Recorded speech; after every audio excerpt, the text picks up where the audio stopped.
Welcome to Season 3 of The Lifestyle Chase, and I'm your host, Chris Little. This podcast features high performers who have found a way to live their best life while balancing their health, wellness, friends, and family. To help this podcast grow, please share it on social media, rate 5 stars, tell your friends, and check out the past 140 episodes and counting.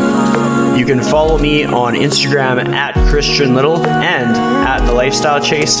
Thanks for listening. Let's get started.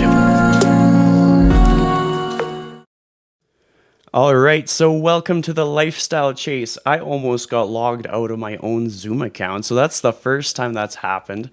But I'd like to introduce you to my guest. Her name is Erin Murray. Hopefully I said everything right there. How are you doing today? I'm well, thank you. Thank you so much for having me on. It's been a long time coming. Just some backstory. I often consult with Kyle Dobbs for who I should have on the show. He's someone that I respect a great deal and trust basically with my life. So yep, absolutely. I feel the same way. if he says somebody should be on my podcast, they're going to be on my podcast, and it just takes a while to chase everybody down. But you've often gotten shout outs for your knowledge on nutrition.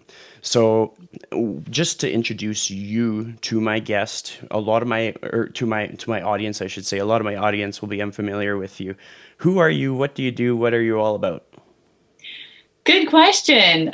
So I'm a nutritionist. I have my Master's of Science in Nutrition with a focus in research. So I definitely have that research part of my life. I'm also a research assistant, but then I also actually have my own private practice. I also have my degree in dietetics, and I'm actually in my clinical rotations right now. So I'm not currently performing medical nutrition therapy or anything of that nature. So all the way up until this moment, my education has been research nutrition science and then coaching people nutritionally and health coaching and behavior change. And then treatment itself will be coming once I have that RD designation. Because here in the US, we have to have that if we want to treat medically.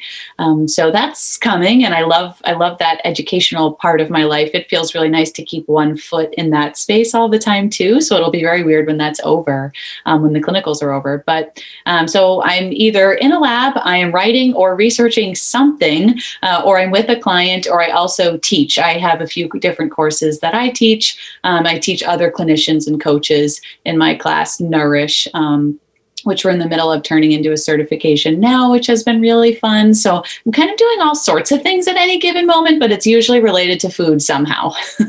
Well, I mean, that's awesome. And just like to reiterate, like having the RD designation, like that is no small feat. That is like climbing Mount Everest. It's felt like it. Like I've had some very highly qualified nutrition professionals, and I've listened back to the episode and I thought like I really didn't promote them as much as I could have, like with how much effort it takes to go through that whole process. Dan Feldman was a recent guest who was on the show. He climbed Mount Everest to kind of get his credentials. Like, just to point out the contrast that, like, for myself, I have precision nutrition. That's just like dipping one toe in the water.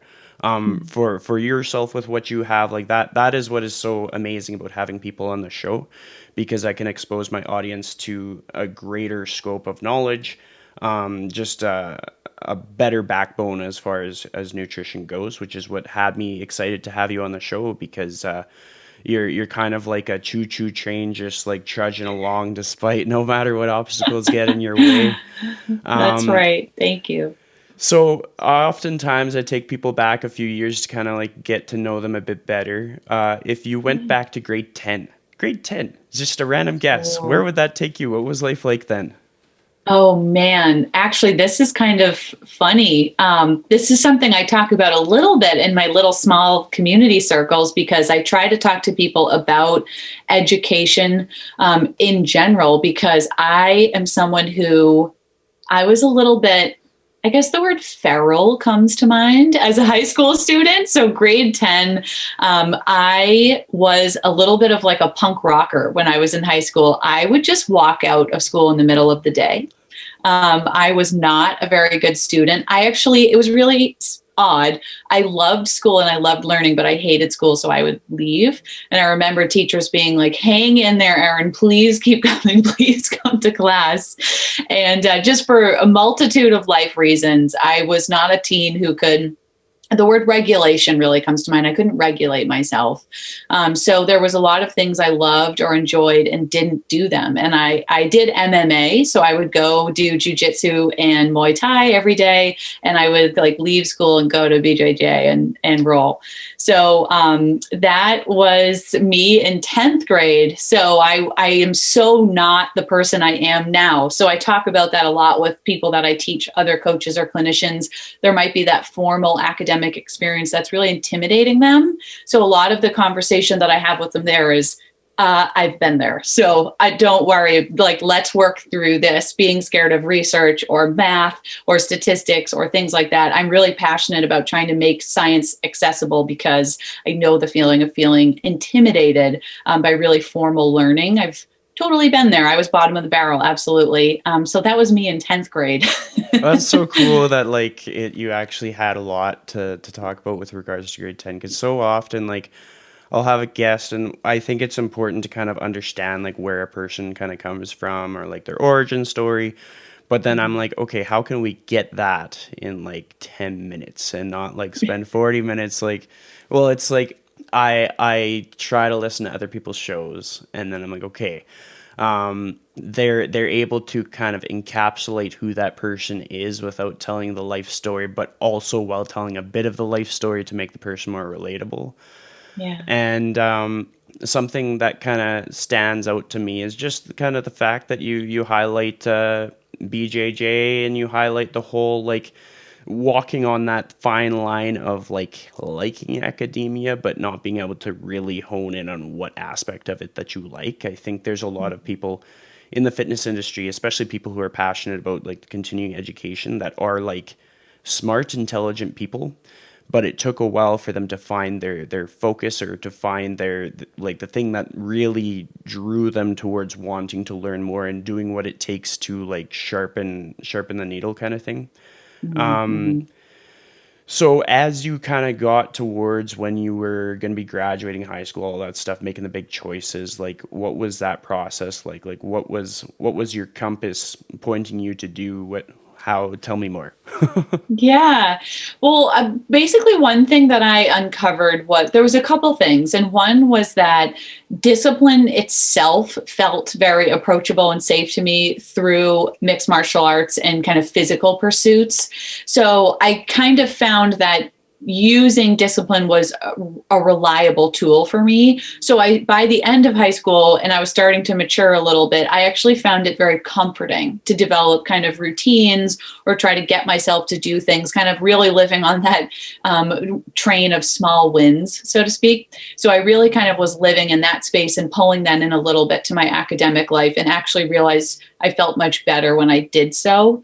And then I also was my biggest interest, because I love school so much, was I certainly loved the sciences, but I didn't have, and I think it's important to kind of for us all to think about, I didn't really have the intellectual confidence to study that formally at the next level. I definitely was really intimidated by it. And my other strength was actually writing. And I had a lot of teachers in school saying, Erin, they would tell my parents, Erin's a really good writer. We really hope she, just hangs on to this, because they knew I didn't like school or thrive in that environment. So there was a lot of trying to hang on to at least something that I knew I was pretty good at.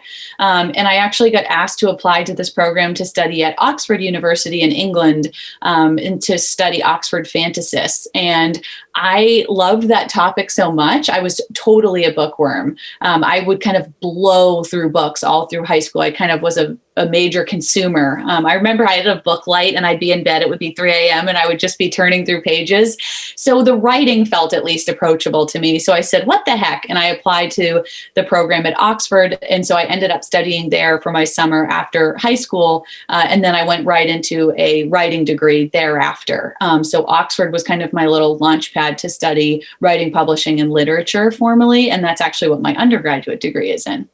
That is cool. Like, I mean, you talked about the whole like reading with a reading light, and I was like, yeah, like I used to do that, and it's neat how certain little habits kind of unearth themselves and what we're capable of down the road, Yeah. sort of thing. And just to kind of expand on that a bit more, like I think a lot of people kind of get in their own way when it comes to like progressing their career, sort of thing. Hmm. Like oftentimes we're like, oh man, we can't do that because it's too tough, or we can't do that because it's too scary. And being surrounded by the right people can kind of help with that, whether it be like the right teachers, supportive family or friends, or just mentors along the way. Hmm. For yourself, who have been like three key mentors or role models that kind of helped you in your early years, or even just in the past couple of years? Ooh, good question. That's a really good question. I feel like something that I've really always wished was to actually have a mentor. I actually was just talking about this with someone the other day because I was saying I've never really had one, and gosh, it would have been nice to. So I would say what I did instead was pull inspiration from people. As you mentioned there, like, did you have someone who at least inspired? Absolutely. I think that was a little bit more where I landed. I always kind of was working for myself, and then in school and then work. And I was always with people who did things differently than me. Like everyone at the gym, no one at the gym was a writer, but they were amazing at their discipline and the way they trained, or the martial arts that they focused on. So I would kind of find people inspiring and pull pieces from them, I would say. And then in graduate school, in this nutrition science setting, I definitely had professors who were totally inspiring to me. And then there, I found a little bit more mentorship. And I think one of the coolest things for me that inspired me a lot was at that highest level of science, you see this brilliant person in front of the room lecturing, and they'll absolutely say to a question, I don't know. I'm not sure I know the answer to that. Let me look. And I remembered feeling like so relieved that you actually don't have to know everything, and a very good scientist doesn't pretend to. And I found that low ego, high learning environment really inspiring. So the voices and minds in that space, absolutely a handful of professors over the years were so inspiring to me in that regard. And it's something I really try to focus on because I saw how effective that was to getting to higher and higher levels. So I keep them in mind. Absolutely.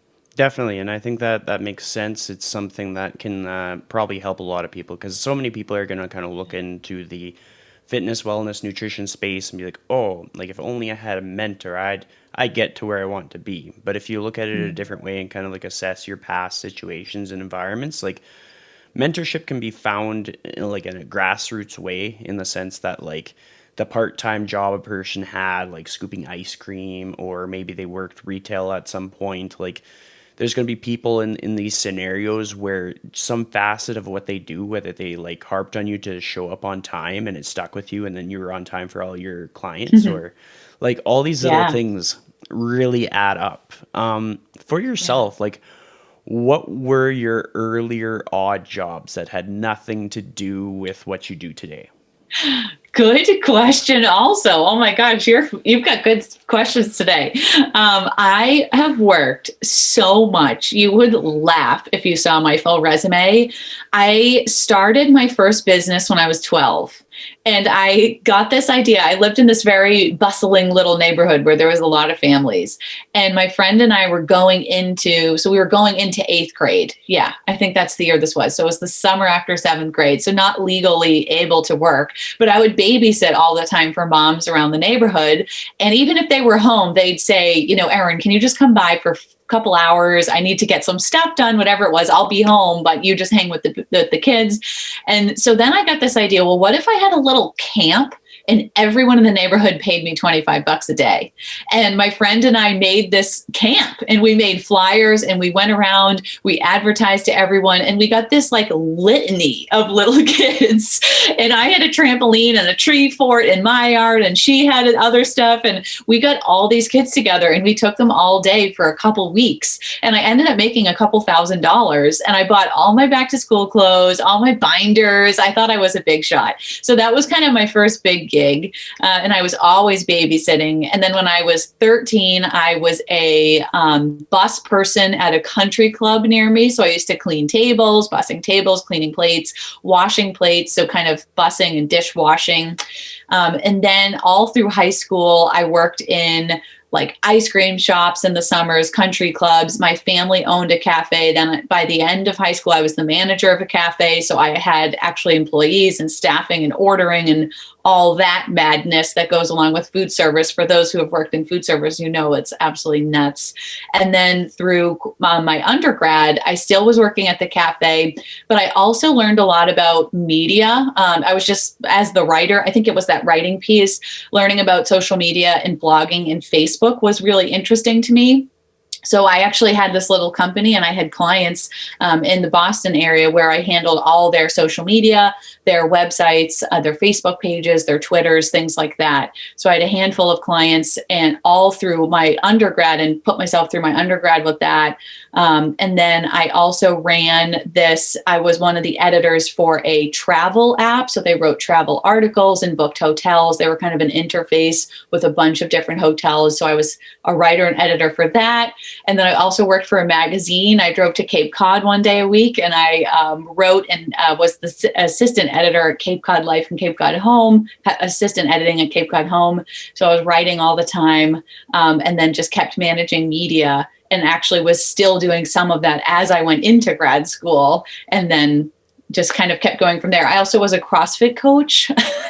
And then I started having a behavior change clients. I had personal training clients. I taught like bodyweight CrossFit classes in my barn every morning at 5 a.m. and a handful of women would come. So kind of all over the place with the jobs. Well, it's important to showcase that. Like lately, I've been really like hyping up the fact that if somebody's in the position to get like an out of industry job, it is to their benefit. Like they're going to have to put ego aside. It is to a person's benefit to find something that is completely out of the industry. Like I'll share an example. Like for the last like 2+ years, I've actually been a social media manager as well. And so I love it. it's like when you're talking about it, I was like, that's perfect. That's a great connecting piece because like it's helped me to kind of understand things through the lens of people who are not in the fitness echo chamber. Yeah. And it's helped me to understand like where, like sometimes people think that their shit doesn't stink and they think that they can say anything that they want and that's going to go over smooth. But if anything teaches you that like you gotta like watch your biases and like be open to feedback, it is having to be the voice of like 5 to 10 different brands every day kind of thing and being able to market to like completely different niches and then like flip that switch and then just go right back into fitness. I've just found that to be very helpful. So I'm hoping that like, because I have grown to assume that there are probably a few new trainers that listen to my podcast. I'm not quite sure. So if anybody's out there, please message me. But like, if anybody's frustrated with their career and they're like, oh man, like I have to go find some supplemental income, that is not a bad thing. Like most people who have done those odd jobs or just like things that shape their character, shape their habits, those are beneficial. That is a thing that will help your career more than hinder your career. Totally agree with that. Yeah. And like your babysitter hustle was like next level. Like, I mean, just like to find a way to scale that out at that age, I'm like, genius. Like, holy crap. It's so funny that we did that. I look back and laugh about that all the time. I think I was definitely drawn towards working for myself, and now I do that. I think I really like kind of making my own rules. Maybe that's why I was a little bit of a disaster of a teenager, but like the time constraints of 7 a.m. to 2 p.m. at high school didn't seem to work for me. Maybe that was related. But I totally agree. Doing different jobs, I think, is really important. You really kind of expand your framework, and even to look at media or communications for another field, you start realizing, well, how do I communicate a message? Even if it's not a fitness or a food related message, messaging is actually something to think about. What do my words mean? And then we can bring that back into food and fitness and realize that we can assess and alter our language with a lot more skill and tact than just being fitness people who are kind of like blowing a whistle at everyone and telling them to do another push-up. It's really interesting to mix those skills. I totally agree with you there. Definitely. Now we're going to like jump into a totally different topic altogether. And this is just with Sure. regards to just like resiliency through your career. I mean, like a lot of people have their ups and downs. They like many people in our industry struggle to like balance like work and play. Throughout your career, has there ever been a time when you just like were completely burnt out? And what was that time like, if you can kind of think of something? Oh yeah, I would say I sadly probably need help with this, so I'm not the voice of reason on work-life balance. I have had a lot of burnout, but I used to joke with some of my friends in school because the didactic program in dietetics and the masters are actually two different degrees, and I was working full time. And so we would be in the lab all night sometimes. There'd be literally like organs on the table. We'd be studying stuff and we'd have some big lab practical. The next day, people would be crying in the lab thinking like, I don't know if I'm going to pass this tomorrow. And our joke in grad school was, I need to have a nervous breakdown, but I don't have time to have one. And we just felt that way all the time. And I also, the working full time for myself, this whole past year was for myself, but prior to that was also for others. I definitely have had a few moments where I thought, even kind of it's rising in my body that I literally can't do this much work. I have truly, literally run out of hours in the day. And I've had moments where I'm a little bit more of a physical person. So I keep thinking I'm fine, but then something really happens in my body and I'm like, oh, I'm really not that fine.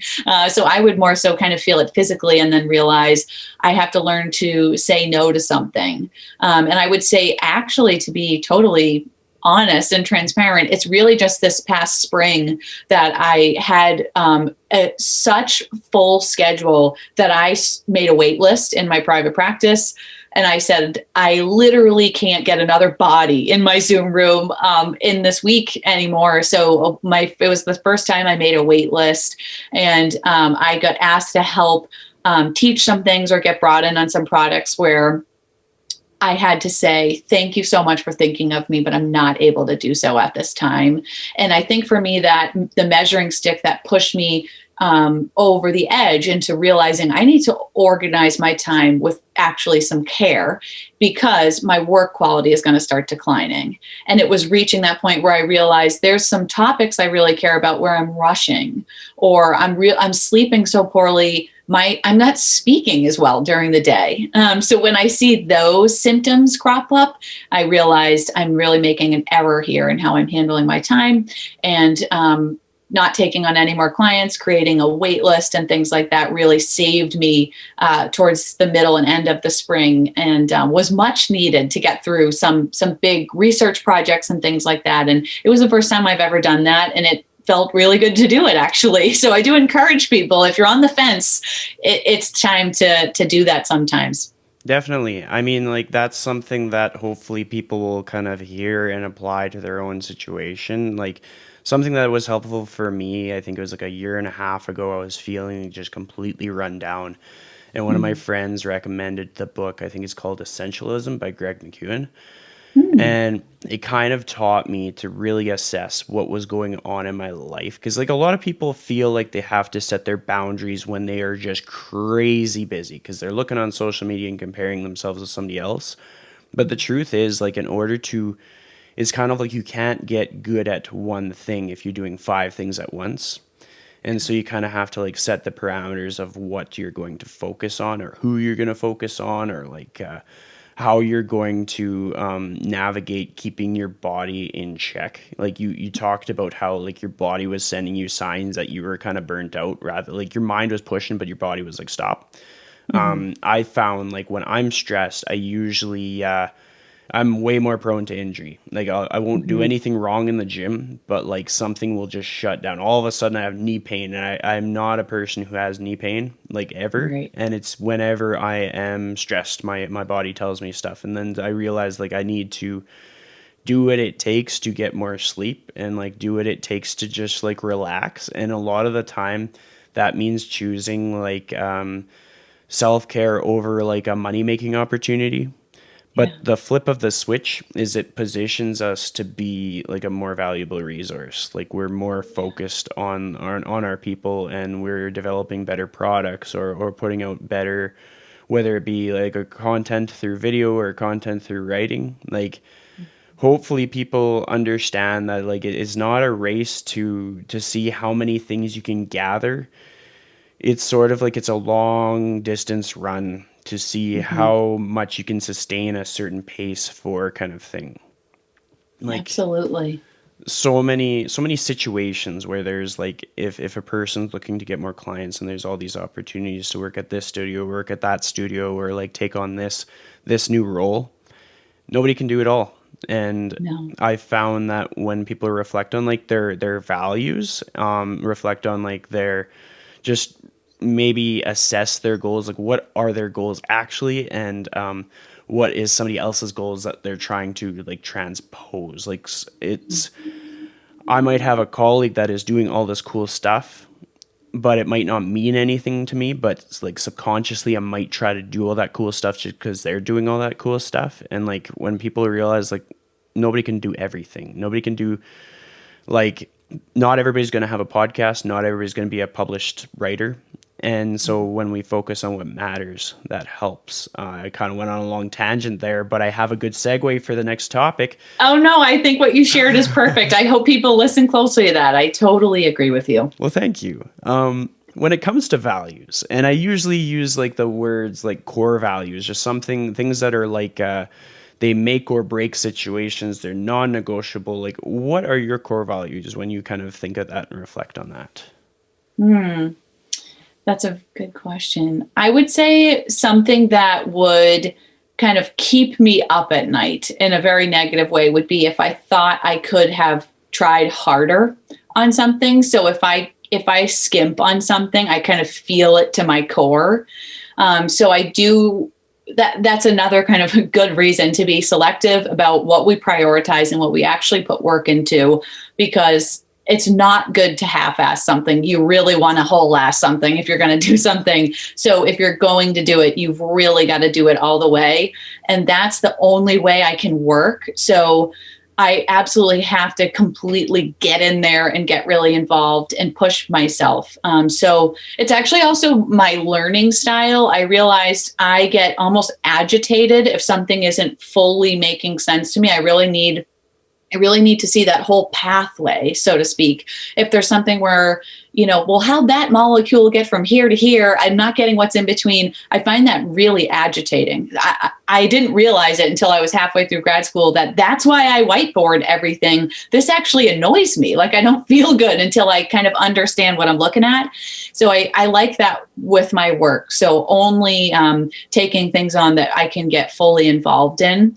And then another core value, I think I have, it kind of depends on the topic, but if it's in regard to clients, really making sure that I create an ecosystem for transformations and implementation and programming that actually works symbiotically with the human mind and human neurobiology and physiology and psychology. So always making sure that I'm creating an ecosystem that people can heal in, because you typically can't heal in the ecosystem that made you sick in the first place. So with all of my coaching and all the wonderful souls that I work with, I'm always trying to make sure that we're doing something that can actually work with their system. So I would say I have a core value. I have a bias too. And I'm honest about this in my class Nourish with my students. My bias is always towards kind of natural systems. So whether if we're looking at agriculture behavior or our physiology or our neurobiology and the science of habit change or identity and things like that, I think that's one of my core values of my bias. I'm really biased towards natural systems and trying to work with those as fully as possible. So that we're not really fighting nature, we're really working with it. So I would say those are two big core values for me: doing the absolute best that I can, or probably not doing it at all. And then trying to do that in a natural systems setting. Yeah, and that makes sense. I mean, like, even just in the podcast space, like, I found as I'm like reaching out to guests, I can kind of tell what phase they're in based on responses. Like, there's a very wide range of people that I interview on this show. Like, it can be anything from like business professionals to just people with a cool story. Like, I interviewed a man who traveled the world except for 9 countries. He's not quite done, but it was all without flying. And he has Wow. nothing to do with the fitness industry, but I figured people could learn something from taking time out of your life to travel. But just with regards to like a person's like career aspirations, like when a person's focused on like their new course, or they're focused on their people, that means I'm going to get a no for some podcast appearances. So I just kind of keep them on the radar, and I circle back. And just to reiterate to people, like, sometimes you're going to have to turn down opportunities to be able to focus on things. And it's not going to be the opportunity that you thought that it was going to be that you'd say no to. Like, even myself, I've had to like turn down different opportunities where I'd make money, or turn down opportunities where I'd have like a bigger platform, just because I'd already put my eggs in one basket, and if I was going to go the other direction, I'd have to take like 3 eggs out, kind of thing. Like, I wouldn't be able to put the most of myself towards that thing I had already worked so hard at doing. And if I just committed to doing that thing, then it would go that much further. I want to talk a bit about your program. Like, you've mentioned Nourish a few times. So just kind of like tell me how it came to be and what you're most proud of with what it offers to people. Yeah, it's actually a funny story. I do some small groups in my practice. Some people just kind of prefer that small group setting. It's very accessible and approachable. So I always have that option for clients. And I had a small group opening up last winter, and a coach, actually a wonderful dietitian, a professional sports dietitian, Gianna Masi, love you, Gianna. She messaged me and said, "Can I join the group and just watch how you handle a group? I'd love to look at that kind of from another professional." And I said, absolutely. And then another coach messaged me and oddly enough asked me the same thing. So then I thought, okay, well, they want to learn how to handle groups. And then we kind of started talking, and some more coaches messaged once I posted about coaches want to see how to handle clients. And I got inundated with messages about, I love nutrition and I try to coach nutritionally, but I feel like I don't have assessments, programming, client structure, outcomes. People just felt like, how do you do this really? So we did a complete pivot, and we said, we're going to open up a course for coaches, and we're going to show kind of a way to coach, and you could do this with individuals or with a group. And we're going to move through macronutrient units. We're going to move through behavior change units. And then I tacked on a ton of case studies and change talk and behavior change and motivational interviewing lectures. We had special topics like the microbiome and the gut and inflammation, and also some special topics like somatic regulation and dysregulation, and ways to classify and kind of assess clients, and then how to take them thereafter through coaching programs. And it really just ended up being a blast. And we were together for months, and so many wonderful coaches ended up being in the group. And then we created a Nourished grads group, and we keep meeting, and there's a bunch of them in there. We have a second round of Nourish starting soon, probably next week. I actually think it's beginning. And so my Nourished grads also have stayed in. They're redoing Nourish. Plus we have the grads group, and we meet every month, and we have Slack channels, and we do kind of special topics, case studies, guest speakers can come in. And some of my grads are actually opening their own businesses at this time, or going out on their own. So next month for the grad meeting, I'm bringing in a business owner who did something similar and had a lot of success. So it's really kind of this, I feel very passionately about making science accessible.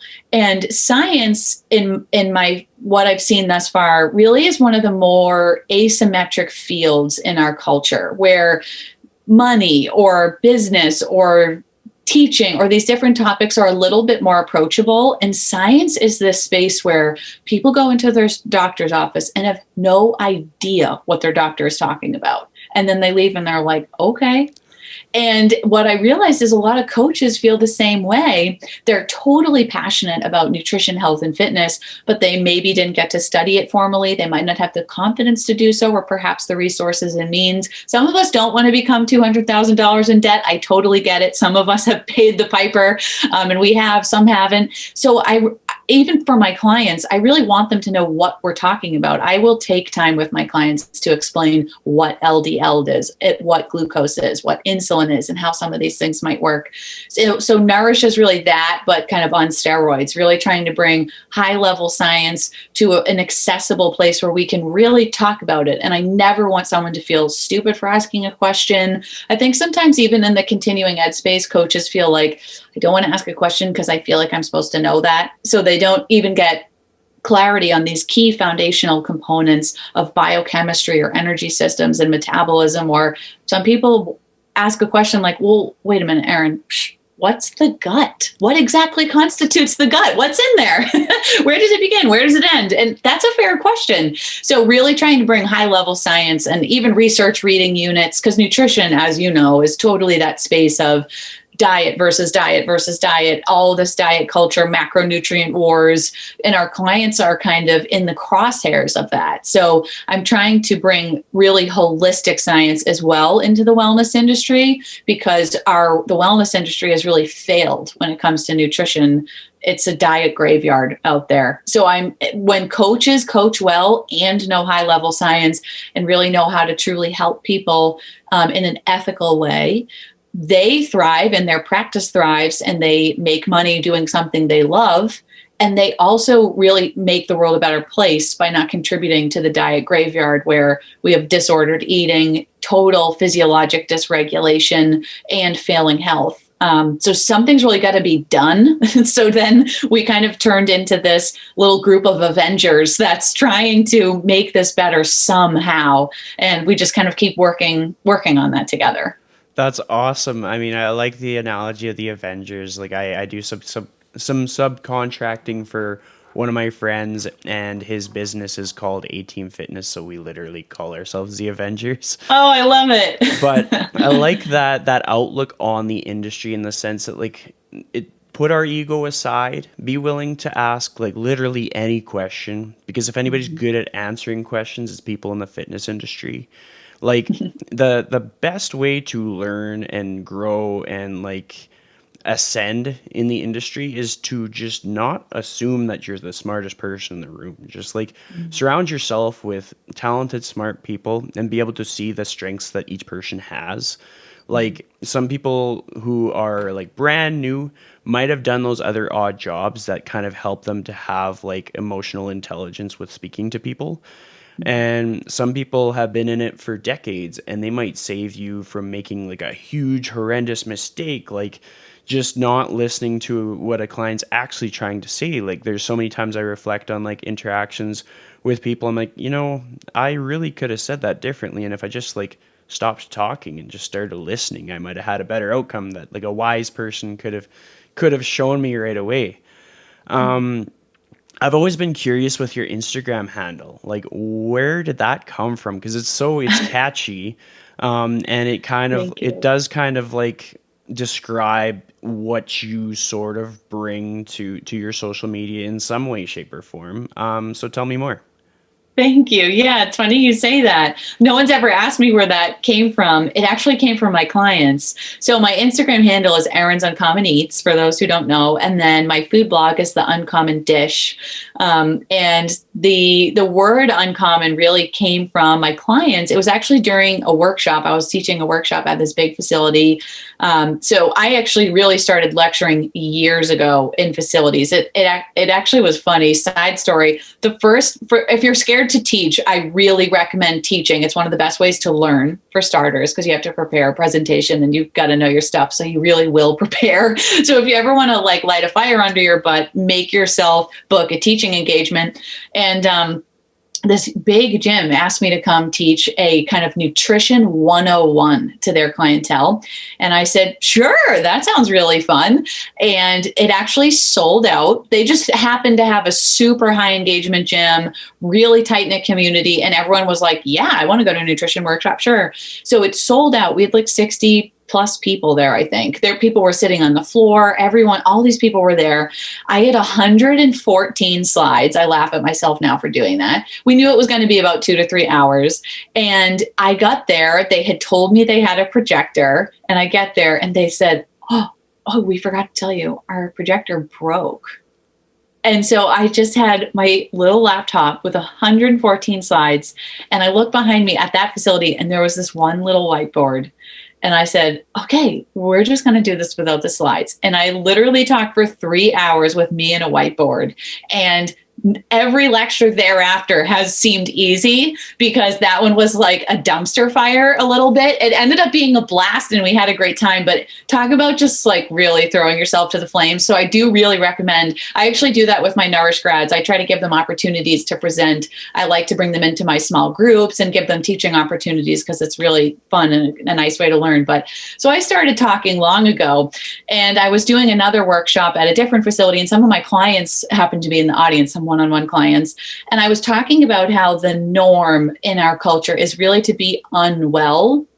And I view a lot of our kind of chronic overfeeding culture as a symptom of the same problem that produces diet culture. It's really this commercialization of food and a total disconnection between food, body, and all the regulatory mechanisms involved, food preparation, food, body, planet. All of that is so pulled apart and commercialized. And there's really just something between me and my plate. And then we're all kind of living in that awkward landscape and it produces problems like metabolic diseases and disordered eating. They feel like the same thing to me when you look at it in certain ways. So I was talking to people about if you really want to be well, if you really want to start building health, you have to actually divorce that and start rebelling a little bit. You got to start being a little different. It's saying no to some stuff. It's saying yes to some stuff. It's releasing a lot of old beliefs. It's releasing the way we even might view and judge our bodies. It's releasing what we may have learned as children.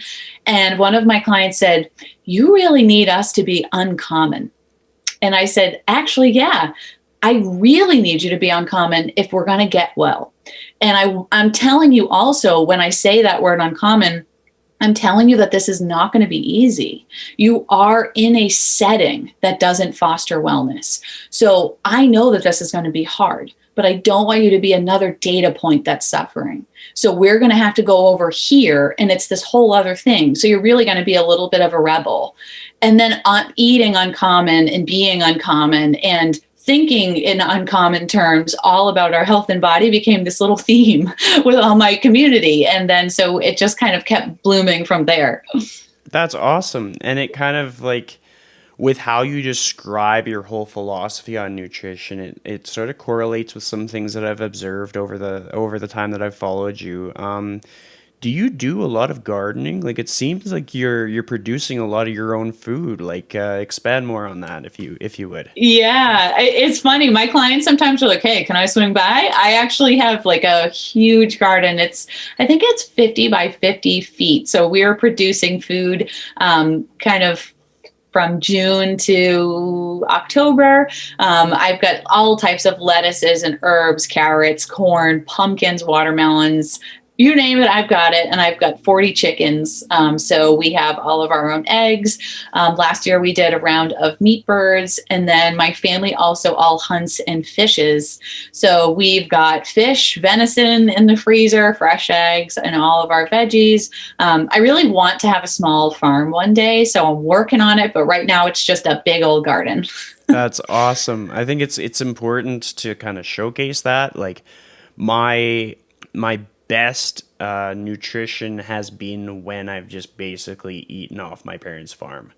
Like, oh, that's awesome. I grew up as a country kid, And in the times when I haven't been as busy, my parents have supported me by basically sponsoring all of my vegetables. And we had beef cattle and we have Oh, chickens. wow. So I'm always having fresh eggs. I'm very spoiled in that way. It's awesome, right? They taste so different. Yeah, it's night and day. I think I saw in your story recently or somebody's story. I know that I've seen many people showcase the difference between store-bought eggs and Mhm. like actually like farm-raised chickens, like where either they have more room to roam or they're just getting different nutrients themselves. It's night and Totally. day. Like it's Night almost and like day. having two eggs instead of one egg as far as like nutrient density goes and like satiety Mhm. goes. And it's just so cool. Mhm. And so I like that philosophy with it all because it does simply makes life a bit more like it makes you not have to think so hard. Like Mhm. whether it be that a person in an urban area is just making a habit of going to a farmer's market to kind of Mhm. imagine that they're on a farm, or whether Mhm. a person happens to expand their network and they're able to visit a local farm and buy that way. And it's not that it needs to be all hippy dippy, but it certainly simplifies finding your nutrients. It makes it so that you don't have to overthink like, well, how am I going to supplement? Well, you may not need to supplement if you're getting a lot of vegetables and a lot of just grassroots sources of nutrition. Absolutely. When you're thinking about goals and stuff, like you alluded to how you'd like to have a big farm, like how do you map that out in your mind? Because that's kind of relatable for me. I don't know if I'll always live in the city. I kind of like that whole like balanced lifestyle, having lots of room to run around and stuff. Like how do you map that out for yourself? Because that's a pretty big goal for anybody kind of thing. Yeah, it's definitely a little bit, it's a lot to look at. For me, I'd love to. So I'm in the New England area, and we do have lots of old farms around here. So there's actually a lot of land just sitting there, which is really interesting. But I also am really, really passionate and interested in regenerative agriculture that can sequester carbon. And I think that this is a beautiful science that we're just kind of scratching the top of, so to speak. And there's wonderful scientists and farmers really pioneering that movement. And I think that even if it were to be on this small scale, there's some really beautiful operations in New England that are producing regeneratively farmed produce and protein. So I look ahead knowing that I have this private practice that I'm so grateful for. My fiance is actually opening a facility. He's a physical therapist.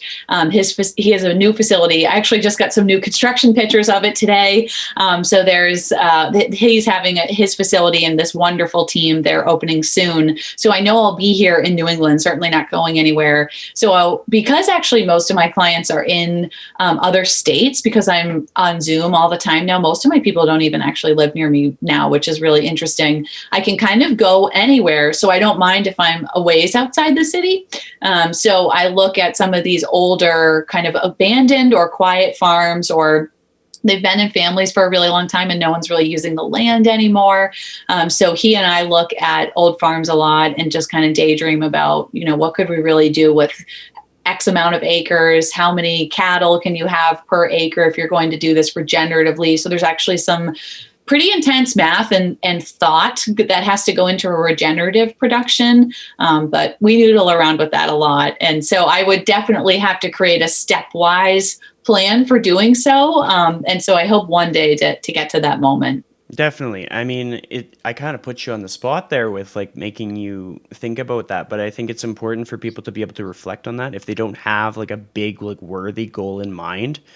It's Mhm. kind of hard to stay on track. Like with when a person's completing an academic program that takes the course of like 4 to sometimes 10 years, like depending on like what they are doing. Like I have a lot of doctor friends and it just like I am dumbfounded by how they're able to like stay the course for that long despite everything that's going to Mm, be happening in like their personal life and their social life and their health and their wellness. Like they're humans like anybody else. But if they don't yeah. have that big goal in mind, it's really hard to stick to it. And that's kind of why like goal setting gets so much hype within like the whole wellness industry, like everything that comes from it, like Lululemon puts on their vision and goals thing all the time. Yeah. It's important, and it's only going to work if it's something that's deeply meaningful to a person, because Mhm. otherwise it's easy for us to give up on ourselves. Mhm. Totally. And consistency just it wins. So 1% better every day, 1% closer towards something. It's definitely it's a life is really a game of small action steps. So once there's that plan way off in the distance, that's really about, well, what am I doing today that's working towards that moment. So once something is mapped out, you got to take those baby steps. Absolutely. Totally. So people might be intrigued as to the program that you spoke about or anything that you're offering. Like, let's say someone wanted to join in on like the Nourish program. Like, what would be like the steps for them to get started on that? Aside from just following you on social media, what would you say that they should do if they want to get more involved or learn from you? Yeah, absolutely. They can follow me. They can DM me. You also can visit erinmurraywellness.com. There's a Nourish page there. There's nutrition applications if someone wants to work with me. So really, I just kind of take that first touch point with someone, and then we go from there. So I email with people directly, and we get them into whichever program they prefer or get them involved. Nourish, the next round of Nourish is actually starting next week. So if someone did want to hop in, I would absolutely welcome them. We are starting, so definitely message me quickly. I don't know if this will even be out by the time we start, which is totally fine. But if someone was really interested, they can always email me, Erin at erinmurraywellness.com. I'm happy to chat, point someone in the right direction, get them into a group, or get them resources for something they are interested in, even if it's not with me. Always happy to talk about this stuff. Definitely. And like, I mean, you're in luck because while it's being live produced now, it'll be published in the next 3 hours. So I'm like Wow. I'm that one podcast that actually releases same day. I have so many friends that they record one day and then they publish the next week. And it's tricky for like talking about things that are coming out. But That's I've funny. So efficient. Wow. Well, yeah, you have to be able to get good at like doing the things that you're passionate about in order to improve on them, because we only have so much time in the day. So like if Yeah. I want my podcast to improve, I have to be able to do the same things better within that same amount of time. And Mhm. that's kind of what this journey has been all about. Love it. So then I have two questions that I ask each one of my guests. And the first one is a little cliche, but I've been running with it for almost 3 years, so can't stop now. So the question is, if you could give people one piece of advice on how to live their life to the fullest in the most authentic way, what would that piece of advice be? The fullest and most authentic way. I would say you have to at least start. So for me, for example, with learning, I just kind of kept pulling that thread, and it eventually led me to nutrition science and the work that I do now. But I wouldn't have gotten there if I didn't start somewhere. I think a lot of times we feel like we have to set kind of a perfect goal and know exactly what we want to achieve, and then we will start, or we'll really start when we're ready to start. And I more so think that we actually should start like yesterday. And then as we go and really commit to this process, things kind of keep revealing themselves. So a lot of work is also exploratory, and that's okay. I think it can be useful to kind of give yourself that green light to work and figure it out, so to speak, as you go. I think that's really normal, even though we think that's not how things work. There's no really such thing as a perfect plan. So kind of just get started doing something that excites you and will get you out of bed. And that might not be what you're doing in 10 years from now. And I think that that's okay. That's important. I think there's a lot of different ways that a person can look at that, whether it be in like their personal aspirations or their career aspirations. Like, you're never going to be ready. Like, you just got to Mm-hmm. start. Yep. The second question, this one you're going to give a challenge to my audience, something unique to you that you're passionate about that you think would genuinely improve their lives, whether it be today or a week from now or over the course of years. So if you were to give a challenge, what would it be? Cook more at home. Definitely. Just interacting with your food, touching your food, selecting your food, eating at home, cooking at home, sharing it, eating, then taking it outside and sitting outside in the sunlight and eating your food. I think that there's a lot of regulatory mechanisms that we've lost in this modern life where food suddenly arrives and we didn't see it coming and we didn't prepare it and all of a sudden it's in front of us. There's actually a lot of interesting research on that topic. And I think interacting with food is a very important component of actually regulating the system. So I really encourage people to find fun with their food. And many of us weren't raised in homes where we learned how to cook. A lot of households don't eat a lot at home, but that doesn't have to be our identity. We can always shift that very gently and slowly over time and start having a relationship with this part of the world that's actually coming into our body and nourishing us. And that's actually a pretty big deal. And we do it multiple times a day. So connecting with that, I think, goes a long, long way, even though that seems oddly simple.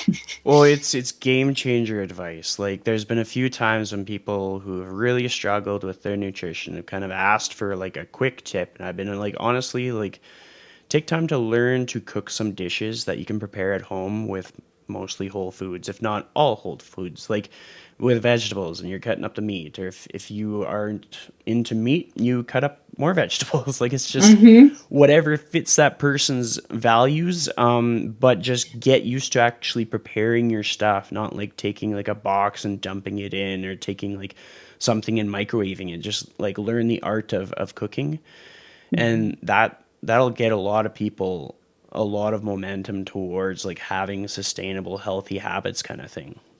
Totally agree. Yeah. And with all of that being said, I'd like to thank you so much for joining the show. Thank you so much for having me. It's been awesome. You bet.